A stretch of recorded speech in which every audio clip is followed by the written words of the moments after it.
Assalamualaikum warahmatullahi wabarakatuh. Waalaikumsalam warahmatullahi wabarakatuh. Baiklah, kami dari kelompok 6 akan mempresentasikan makalah kami yang berjudul pengolahan hasil penilaian, yang dimana yang akan disampaikan oleh teman saya, Berlian. Pada Berlian, disilahkan. Oke, terima kasih kepada moderator. Langsung saja, di sini adalah mengenai pengolahan hasil penilaian. Makanya yaitu penilaian pembelajaran merupakan suatu kegiatan yang dilakukan untuk mengetahui sejauh mana kemampuan siswa dalam memahami pelajaran yang telah disampaikan oleh guru. Penerapannya berbagai cara dan penggunaan beragam alat penilaian untuk memperoleh informasi tentang sejauh mana hasil belajar peserta didik atau ketercapaian kompetensinya dengan memiliki beberapa tujuan. Penilaian atau asesmen merupakan kegiatan informasi hasil belajar peserta didik secara berkesinambungan, menetapkan apakah peserta didik telah menguasai kompetensi yang telah ditetapkan oleh kurikulum. Langsung teknik pemeriksaan hasil tes tertulis atau uraian, esai, dan objektif. Tes hasil belajar yang dilakukan secara tertulis dapat dibedakan menjadi dua golongan, yaitu tes hasil belajar tertulis berbentuk uraian atau esai, dan hasil objektif, karena kedua bentuk hasil belajar itu memiliki karakter fisik yang berbeda. Sudah tentu, teknik pemeriksaan dan hasil-hasilnya pun berbeda pula. Teknik pemeriksaan hasil tes belajar berbentuk uraian. Dalam pelaksanaan pemeriksaan hasil tes uraian ini ada dua hal yang perlu dipertimbangkan. Yang pertama, apakah nantinya pengolahan dan penentuan nilai hasil tes uraian itu didasarkan pada standar mutlak, atau apakah nantinya pengolahan dan penentuan nilai hasil subjektif itu didasarkan pada standar relatif. Dalam keadaan ini, di mana butir-butir soal yang diajukan dalam bentuk tes hasil uraian itu berbentuk untuk tiap butir soal tidak memiliki derajat kesukaran yang sama, atau jumlah unsur yang terdapat pada setiap butir soal adalah tidak sama, maka pemberian skornya juga harus berpegang kepada derajat kesukaran dan jumlah unsur yang terdapat pada masing-masing butir soal tersebut. 2. Teknik pemeriksaan hasil tes berbentuk objektif. Adapun cara menghitung skor terakhir di dalam seluruh item true false dapat digunakan dua macam. Rumus yang pertama, rumus yang memperhitungkan denda. Yang kedua, rumus yang mengabaikan atau meniadakan denda. Penggunaan rumus-rumus itu sepenuhnya diserahkan kepada kebijakan tester, apakah dalam tes hasil belajar tersebut kepada tester akan dikenai denda ataukah tidak. Rumus skor hasil belajar dengan menghitung denda itu sama dengan S sama dengan R dikurang W per 0 dikurang 1. S adalah skor yang dicari, R jumlah jawaban betul, W jumlah jawaban salah, 0 option atau alternatif, dan 1 adalah bilangan konstan. Teknik pengolahan dan pengubahan konversi skor hasil tes belajar menjadi nilai. Ada dua hal yang perlu dipahami, bahwa dalam pengolahan dan pengubahan skor mentah menjadi nilai itu ada dua cara yang ditempuh. Yang pertama, bahwa pengolahan dan pengubahan skor mentah menjadi nilai itu dilakukan dengan mengacu atau mendasarkan diri pada kriterium atau patokan. Cara pertama ini sering dikenal sebagai istilah criterion referensi evaluation. Yang kedua, bahwa pengolahan dan pengubahan skor mentah menjadi nilai itu dilakukan dengan mengacu atau mendasarkan diri pada norma atau kelompok. Cara kedua ini sering dikenal dengan istilah norm referensi evaluation. Pengolahan data hasil tes PAP dan PAN. PAP itu sendiri adalah penilaian acuan patokan. Tujuannya itu untuk mengukur secara pasti tujuan atau kompetensi yang telah ditetapkan sebagai kriteria keberhasilannya. Dalam menafsirkan pendekatan PAP, maka dapat digunakan langkah-langkah. Yang pertama, mencari skor ideal, yaitu skor yang mungkin dicapai oleh peserta didik jika menjawab soal dengan betul. Yang kedua, mencari rata-rata X ideal dengan rumus X ideal sama dengan 1/2 dikali skor ideal. Yang ketiga, mencari simpulan ideal dengan rumus S ideal 1/2 X rata-rata ideal. Kedua, penilaian acuan norma atau PAN. Dalam pendekatan PAN, rata-rata dan simpangan baku dihitung dengan rumus statistik sesuai dengan skor mentah yang diperoleh peserta didik. Langkah-langkah pengolahan data dengan pendekatan penilaian acuan normal atau PAN adalah sebagai berikut. Yang pertama, mencari skor mentah tiap peserta didik. Yang kedua, mencari rata-rata X aktual dengan rumus X rata-rata aktual dengan MD sama dengan MD per sigma FD per N dikali I. Yang ketiga, menghitung simpangan baku X aktual dengan rumus X S sama dengan I akar N sigma FD kuadrat dikurang sigma FD kuadrat per N dikali N dikurang 1.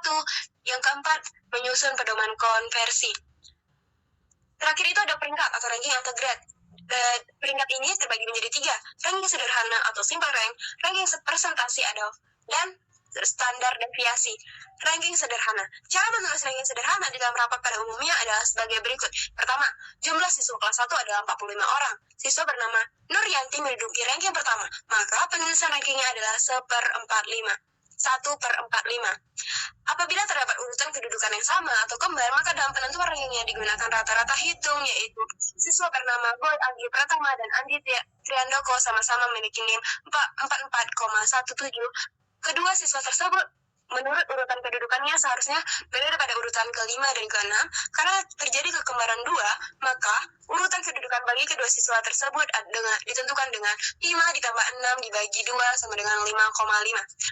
Yang kedua, siswa bernama Bowo, Agus, dan Lomas memiliki NIM 43,17. Ketiga siswa tersebut seharusnya menduduki urutan 7, 8, dan 9. Karena terjadi kekembaran 3, maka ranking bagi ketiga tersebut adalah ditentukan 7 ditambah 8 ditambah 9 dibagi 3 sama dengan 8.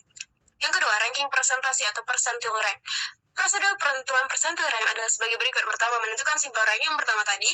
Yang kedua, mencari atau menghitung banyaknya peserta di dalam kelompok yang ada, N dikurang SR. Dan ketiga, menghitung percentile rank dengan rumus PR sama dengan N dikurang SR per N dikali 100. Yang ketiga, standar deviasi. Ada 5 jenis ranking yang disusun menggunakan ukuran dan deviasi standar. Yang pertama, penyusunan urutan kedudukan atas 3 ranking, yang dimana dibagi menjadi 3 tingkatan: ranking atas dengan kemampuan tinggi, ranking tengah dengan kemampuan sedang, dan ranking rendah sebagai kemampuan rendah. Yang dimana kurvanya ada di layar, bisa teman-teman lihat. Yang kedua, penyusunan urutan kedudukan atas 5 ranking. Dalam penyusunan urutan kedudukan 5 ranking itu menjadi 5 kelompok. Ranking pertama dengan kelompok amat baik, ranking kedua dengan kelompok baik, ranking ketiga dengan kelompok cukup, ranking 4 dengan kelompok kurang, dan ranking 5 dengan kelompok kurang sekali. Yang ketiga adalah penyusunan urutan kedudukan atas 11 ranking. Dan yang keempat adalah menggunakan Z-score, yang dimana Z-score adalah X per XDX, di mana Z adalah Z-score, X adalah deviasi skor X, yaitu selisih antara skor X dan MX, dan SDX adalah deviasi standar dari skor dikurang skor X. Yang terakhir itu menggunakan T-score, adalah angka skala yang menggunakan min sebesar 50, dan deviasi standar T-score adalah 10Z ditambah 50, atau skor T-score adalah 50 ditambah 10Z. Oke, itu Ya, terima kasih presentator. Bagi teman-teman yang ingin bertanya, kami membuka sesi tanya jawab.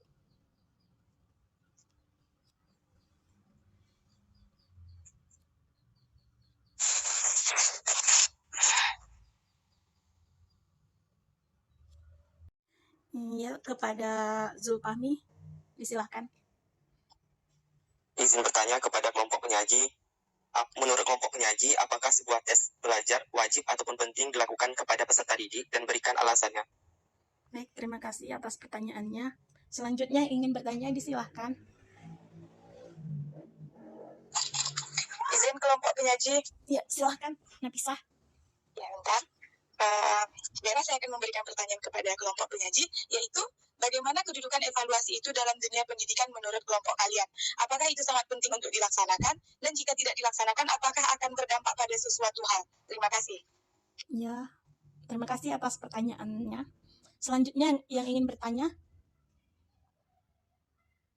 Ya, Suci Rahnia, disilakan. Hai, Mbak, terima kasih kepada kelompok pengaji. Adapun pertanyaan saya, apabila nanti pengolahan dan pembuatan nilai hasil tes uraian itu akan didasarkan pada standar mutlak, yang mana penentuan nilai secara mutlak akan didasarkan pada Nah, jadi pertanyaannya, bagaimana cara mengukur prestasi individu tersebut ke dalam hasil tes uraian yang didasarkan pada standar mutlak untuk prosedur pemeriksaan? Terima kasih. Ya, terima kasih Suci Rahnia atas pertanyaannya. Baik, di sini saya akan pertama-tama saya akan menjawab pertanyaan dari Napisah, yang itu pertanyaannya, bagaimana kedudukan evaluasi di dalam dunia pendidikan menurut kelompok kami kan. Terus pertanyaannya, apakah sangat penting untuk dilaksanakan, dan jika tidak dilaksanakan apa yang akan apakah akan berdampak pada sesuatu. Nah, menurut kelompok kami, evaluasi pendidikan sangat penting dilakukan karena dengan kita mengevaluasi, kita tahu apakah pembelajaran yang sudah kita berikan kepada peserta didik sudah berhasil atau tidak. Terus ya tentu ada dampaknya. Jika evaluasi pendidikan tidak kita lakukan, maka pembelajaran yang sudah kita berikan kepada siswa, kita tidak bisa mengetahui apakah peserta didik yang sudah kita berikan materi pelajaran memiliki kemajuan atau tidak. Itu saja jawaban dari kelompok kami. Apakah Nafisah dapat memahaminya atau ada yang kurang jelas?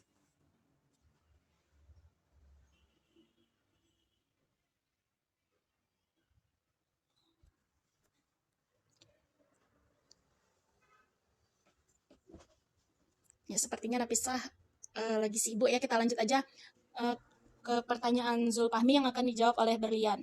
Pada Berlian, disilahkan. Oke, terima kasih kepada moderator. Saya akan mencoba menjawab pertanyaan dari Zulfahmi. Yang dimana pertanyaannya itu ialah, menurut kelompok kita, apakah sebuah tes belajar wajib dilakukan kepada peserta didik, serta berikan alasannya. Nah, menurut kelompok kami,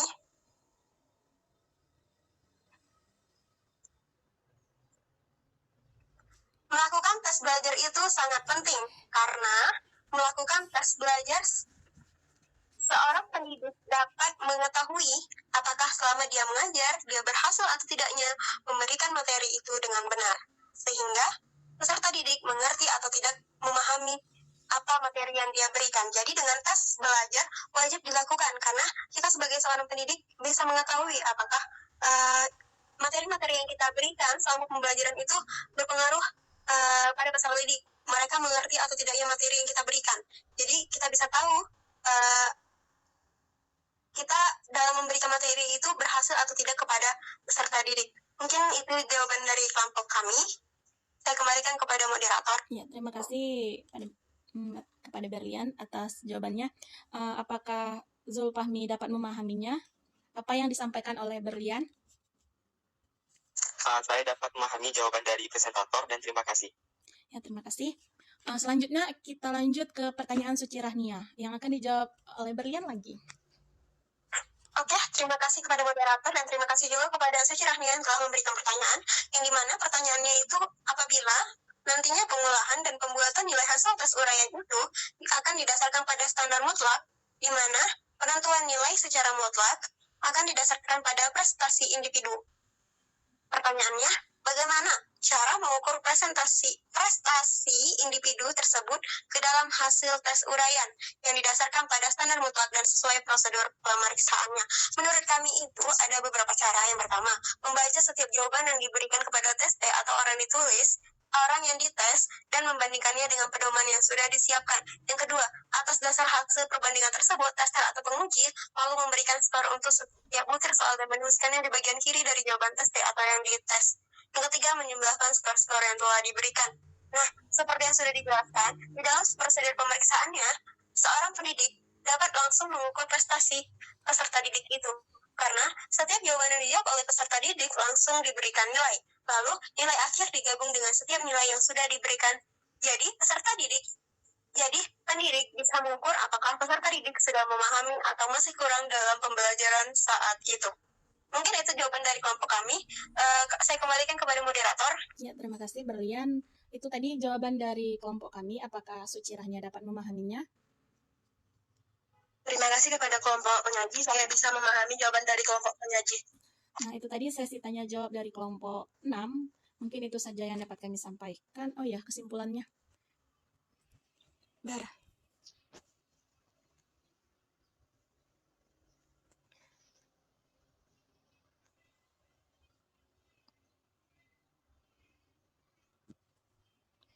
Jadi kesimpulan dari materi yang dilakukan secara tertulis dapat dibedakan menjadi dua golongan, yaitu tes hasil belajar tertulis bentuk uraian subjektif tes, esai tes, dan hasil belajar tes tertulis berbentuk objektif atau objektif.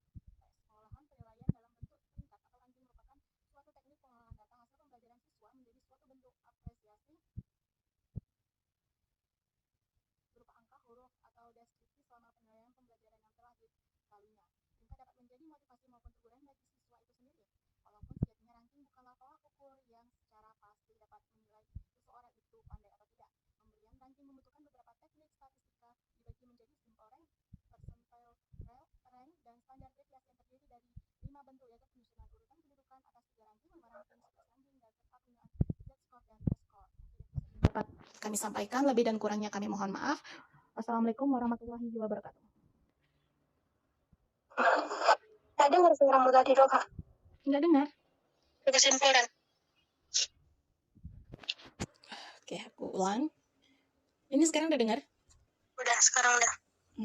Baiklah, kesimpulan dari presentasi kami yaitu adalah tes hasil belajar dilakukan secara tertulis dapat dibedakan menjadi 2 golongan, yaitu tes hasil belajar tertulis bentuk uraian, subjektif test, essay test, dan hasil tes belajar tertulis dalam bentuk objektif. Pengolahan hasil penelitian dalam bentuk peringkat atau ranking merupakan suatu teknik pengolahan data hasil pembelajaran siswa menjadi suatu bentuk apresiasi berupa angka, huruf, dan deskripsi selama waktu pembelajaran yang telah dilaluinya. Peringkat dapat menjadi motivasi maupun teguran bagi siswa itu sendiri. Walaupun sejatinya ranking bukanlah tolak ukur yang secara pasti dapat menilai seseorang itu pandai atau tidak. Pemberian ranking membutuhkan beberapa teknik statistika dibagi menjadi simple rank, percentile rank, dan standar deviasi yang terdiri dari 5 bentuk, yaitu penyusunan urutan kedudukan atas 3 ranking, 5 ranking, dan 11 ranking, serta penggunaan Z-score dan T-score. Demikianlah presentasi dari kami. Lebih dan kurang kami mohon maaf. Saya akhiri dengan wassalamualaikum warahmatullahi wabarakatuh. Waalaikumsalam warahmatullahi wabarakatuh.